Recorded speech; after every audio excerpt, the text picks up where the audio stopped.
I'm going to show you a quick way to get all of the Google goodness out of your Google Calendar. Start by opening your calendar.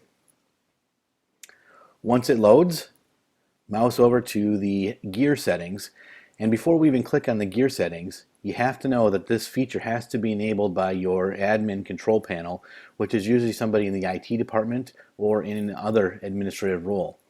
There is no reason why it shouldn't be enabled, except for sometimes it does cause confusion because Google Labs are not always going to be there. Sometimes Labs will be there for a long period of time and then they'll be embedded into the regular user experience, but Labs are like experiments. So they're testing the waters to see if these features are going to exist for a long period of time.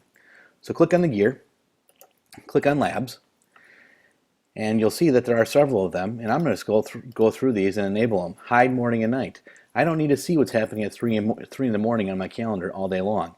This will gray that out. It won't even be visible to me on a daily basis. However, I can always turn it off or disable it and come back and it'll be there. Gentle reminders. Do you like pop-up reminders but hate how they rudely interrupt whatever you're doing? I'm going to leave that off. I don't want reminders on my desktop. That's a personal preference. Automatically declining events based on your schedule. You could enable that. I don't want that enabled.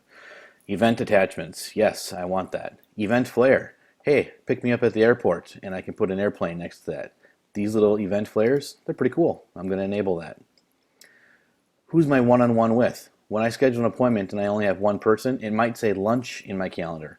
With this, it'll tell me who the invite was sent by or who I sent the invite to. I like that feature, so I'm going to enable it.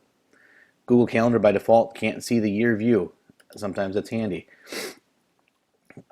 I'm going to enable background images because I like to maybe put a picture of my family back there to remind me that I actually have a family when I'm at work all the time. Free or busy? Nah, nothing there, nothing here. And then a world clock. Often for webinars, this is a great feature to have on your Google Calendar. When there's an event happening at 2 Eastern time, do you remember all the time quickly that it's 3 p.m. Central or 1 o'clock Central?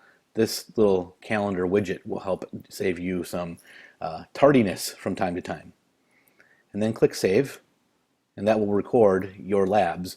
And you can see some of them starting to pop up right now. So Event Flare, my calendar view. So here's the 2013 year in view, and I can see all those, and those dates become clickable.